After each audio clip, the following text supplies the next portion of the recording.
ವಿಜಯೇಂದ್ರ ಮತ್ತು ಯತ್ನಾಳ್ ಅವರ ಮುಖಾಮುಖಿ ಬಹಳಷ್ಟು ಚರ್ಚೆಗೆ ಕಾರಣವಾಗಿತ್ತು. ಇದು ಸಂಧಾನನ ಅನ್ನುವಂತಹ ಪ್ರಶ್ನೆ ಕೂಡ ಹುಟ್ಟು ಹಾಕಿತ್ತು. ಆದರೆ ಸಂಧಾನ ಇಲ್ಲ, ನಮಸ್ಕಾರ ಅಣ್ಣ ಅಷ್ಟಕ್ಕೆ ಸೀಮಿತಗೊಂಡಿದೆ.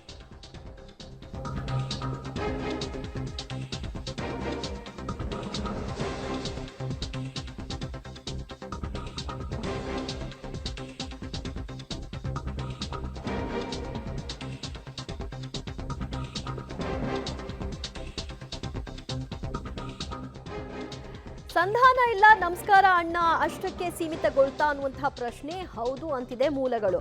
ಒಂದು ಸಣ್ಣ ಸ್ಮೈಲ್ ಅಷ್ಟೇ ಕೊಟ್ಟಿದ್ದಾರೆ ನಮಸ್ಕಾರ ಅಂತ ವಿಜಯೇಂದ್ರ ಅವರು ಹೇಳಿದ್ದಕ್ಕೆ ಯತ್ನಾಳ್ ಅವರು 2 ನಿಮಿಷದ ಮುಖಾಮುಖಿ ಅಷ್ಟೇ, ಇದು ಒಂದು ಫೋಟೋ ಫ್ರೇಮ್ಗೆ ಅಷ್ಟೇ ಸೀಮಿತಗೊಂಡಿತ್ತು. ಅವರವರ ಕೆಲಸ ಮುಗಿಸ್ಕೊಂಡು ಅಲ್ಲಿಂದ ಇಬ್ರು ಕೂಡ ಹೊರಟಿದ್ದಾರೆ. ವೈಯಕ್ತಿಕ ಕೆಲಸದ ನಿಮಿತ್ತ ಜೋಶಿಯವರ ನಿವಾಸಕ್ಕೆ ಯತ್ನಾಳ್ ಅವರು ಹೋಗಿದ್ರು. ಸೊ ಅದೇ ಸಂದರ್ಭದಲ್ಲಿ ಆಕಸ್ಮಿಕವಾಗಿ ವಿಜಯೇಂದ್ರ ಅವರು ಕೂಡ ಆಗಮನ ಆಗಿದೆ. ರಾಜಕೀಯ ಸಿಟ್ಟಿಂಗ್ ಅಲ್ಲವೇ ಅಲ್ಲ ಅನ್ನುವಂತಹ ಚರ್ಚೆಗಳು ಮಾತುಗಳು ಈಗ ಹೊರಕ್ಕೆ ಬರ್ತಾ ಇದೆ. ಲೋಕಸಭೆ ಬಳಿಕ ನಮ್ಮ ಆಟ ಅನ್ನೋದು ಯತ್ನಾಳ್ ಅವರ ಲೆಕ್ಕಾಚಾರನ, ಅಲ್ಲಿವರೆಗೂ ಮೌನವನ್ನ ವಹಿಸ್ತಾರಾ ಅನ್ನುವಂತಹ ಪ್ರಶ್ನೆ ಮನೆ ಮಾಡಿದೆ. ಇಲ್ಲಿಯವರೆಗೂ ವಿಜಯೇಂದ್ರ ವಿರುದ್ಧ ಒಂದಷ್ಟು ಅಸಮಾಧಾನಗಳನ್ನ ಬಹಿರಂಗವಾಗಿ ಹೊರ ಹಾಕಿದ್ರು ಯತ್ನಾಳ್ ಅವರು.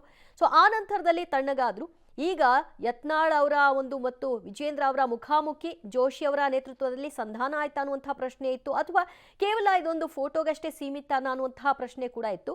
ಅದು 2ನೇ ಭಾಗ. ಹೌದು, ಇದು ಫೋಟೋಗಷ್ಟೇ ಸೀಮಿತವಾಗಿದೆ, ಅಲ್ಲಿ ಯಾವುದೇ ರೀತಿಯ ರಾಜಕೀಯ ಚರ್ಚೆ ಅಥವಾ ಸಂಧಾನ ನಡೆದಿಲ್ಲ. ಮತ್ತಷ್ಟು ಮಾಹಿತಿ ಪಡೆಯೋಣ ನಮ್ಮ ಪ್ರತಿನಿಧಿ ಮಸೂದ್ರಿಂದ. ಮಸೂದ್, ಸಹಜವಾಗಿ ಯತ್ನಾಳ್ ಮತ್ತು ವಿಜಯೇಂದ್ರ ಅವರ ಭೇಟಿಯನ್ನ ಬಹಳಷ್ಟು ಚರ್ಚೆಗೆ ಎಡೆ ಮಾಡಿಕೊಟ್ಟಿದ್ದು ಹೌದು. ಆದರೆ ಇದನ್ನ ವಿಶೇಷ ಅರ್ಥ ಕಲ್ಪಿಸೋದು ಬೇಡ ಅಂತ ಯಾವಾಗ ವಿಜಯೇಂದ್ರ ಅವರು ಹೇಳಿದ್ರು, ಆಗ ಇದು ಸಂಧಾನ ಅಲ್ಲ ಅನ್ನುವಂತಹ ಮಾಹಿತಿ ಸ್ಪಷ್ಟವಾಗಿದ್ದ ಹಾಗೆ ಕಾಣಿಸ್ತು. ಸೊ ಈಗ ಏನ್ ಮೂಲಗಳಿಂದ ಮಾಹಿತಿ ಸಿಗ್ತಾ ಇದೆ, ಏನೆಲ್ಲ ಆಗಿತ್ತಂತೆ? ಈಗ ನಿನ್ನೆ ದೆಹಲಿನಲ್ಲಿ ಬಸನಗೌಡ ಪಾಟೀಲ್ ಯತ್ನಾಳ್ ಮತ್ತು ವಿಜಯೇಂದ್ರ ಅವರು ಮುಖಾಮುಖಿ ಆಗಿದ್ದಾರೆ ಪ್ರಹ್ಲಾದ್ ಜೋಶಿ ಅವರ ನಿವಾಸದಲ್ಲಿ. ಇತ್ತೀಚೆಗೆ ಒಂದು ಹೇಳಿಕೆ ಕೊಟ್ಟ ನಂತರ ಹತ್ತತ್ರ ಒಂದು 15-21 ತಿಂಗಳಿಂದಲೂ ಕೂಡ ಯತ್ನಾಳ್ ಅವರು ಮೌನವಾಗಿದ್ದಾರೆ. ಈ ಮಧ್ಯೆ ಅವರ ಫ್ಯಾಕ್ಟರಿಗೂ ಕೂಡ ಮಾಲಿನ್ಯ ನಿಯಂತ್ರಣ ಮಂಡಳಿ ನೋಟಿಸ್ ಕೂಡ ಕೊಟ್ಟಿತ್ತು. ಯಡಿಯೂರಪ್ಪನವರ ವಿರುದ್ಧ ಕೊರೋನಾ ಅಕ್ರಮ ಆಗಿದೆ ಅನ್ನುವಂತ ಹೇಳಿಕೆ ಕೊಟ್ಟು ಅವ್ರಿಗೆ ಸ್ವಂತ ಡ್ಯಾಮೇಜ್ ಮಾಡ್ಕೊಂಡಿದ್ರು. ಹೈಕಮಾಂಡ್ ಕೂಡ ಅವ್ರಿಗೆ ತಾಕೀತು ಮಾಡಿ ಸುಮ್ಮನೆ ಇರುವಂತೆ ಸೂಚನೆ ಕೊಟ್ಟಿತ್ತು. ಆ ನಂತರ ಅವರು ಯಾವುದೇ ಡ್ಯಾಮೇಜಿಂಗ್ ಹೇಳಿಕೆಯನ್ನ ಯಡಿಯೂರಪ್ಪ ವಿರುದ್ಧವಾಗ್ಲಿ ಯಾರ ವಿರುದ್ಧವಾಗ್ಲೂ ಕೂಡ ಕೊಟ್ಟಿಲ್ಲ. ಅದ್ರ ನಂತರ ಈಗ ನಿನ್ನೆ ಯತ್ನಾಳ್ ಅವರು ಮತ್ತೆ ವಿಜಯೇಂದ್ರ ಅವರು ಮುಖಾಮುಖಿ ಆಗಿರುವಂತದ್ದು. ಸದ್ಯಕ್ಕೆ ಯತ್ನಾಳ್ ಅವರ ಸ್ಟ್ರಾಟಜಿ ಏನಂದ್ರೆ ಲೋಕಸಭೆ ಚುನಾವಣೆವರೆಗೂ ಕೂಡ ಮೌನವಾಗಿರ್ಬೇಕು ಅನ್ನುವಂತಹ ತೀರ್ಮಾನಕ್ಕೆ ಬಂದಿದ್ದಾರೆ. ಮೋದಿ ಅವರು ಮತ್ತೆ ಪ್ರಧಾನಿ ಆಗ್ಬೇಕು ಅನ್ನುವಂತ ಕಾರಣಕ್ಕಾಗಿ. ಆದ್ರೆ ಅವ್ರ ವಿರೋಧ ಏನಿದೆ, ವಿಜೇಂದ್ರ ಅವರು ರಾಜ್ಯಾಧ್ಯಕ್ಷ ಸ್ಥಾನ ಕೊಟ್ಟಿರುವಂತದ್ದು, ಉತ್ತರ ಕರ್ನಾಟಕಕ್ಕೆ ಆದ್ಯತೆ ಕೊಡದೇ ಇರುವಂತದ್ದು, ಇದನ್ನ ಲೋಕಸಭೆ ಚುನಾವಣೆ ನಂತರ ಮುಂದುವರಿಸಬೇಕು ಅನ್ನುವಂತಹ ವಿಚಾರವನ್ನ ಈಗಾಗಲೇ ಅವರು ಹೇಳಿದ್ದಾರೆ. ಆಪ್ತರ ಜೊತೆ ಕೂಡ ಮಾತನಾಡಿದ್ದಾರೆ. ಹಾಗಾಗಿ ಲೋಕಸಭೆ ಚುನಾವಣೆವರೆಗೂ ಕೂಡ ಅವರು ಮೌನವಾಗಿರ್ತಾರೆ ಅಂತ ಕೂಡ ಹೇಳಲಾಗ್ತಿದೆ. ನಿನ್ನೆಯ ಮುಖಾಮುಖಿ ಭೇಟಿಯಲ್ಲಿ ಅವ್ರೇನ್ ಮಾತಾಡಲಿಲ್ಲ, ಇಬ್ರು ಪರಸ್ಪರ ಒಂದು ಸ್ಮೈಲ್ ಮಾಡಿದ್ರು, ಚೆನ್ನಾಗಿದೆ ಅಂತ ವಿಜೇಂದ್ರ ಅವರು ಕೇಳಿದ್ರಂತೆ ಅಷ್ಟೇ. ಆದ್ರೆ ಸದ್ಯಕ್ಕೆ ಯತ್ನಾಳ್ ಅವರು ಮೌನ ತಂತ್ರಕ್ಕೆ ಮೊರೆ ಹೋಗಿದ್ದಾರೆ.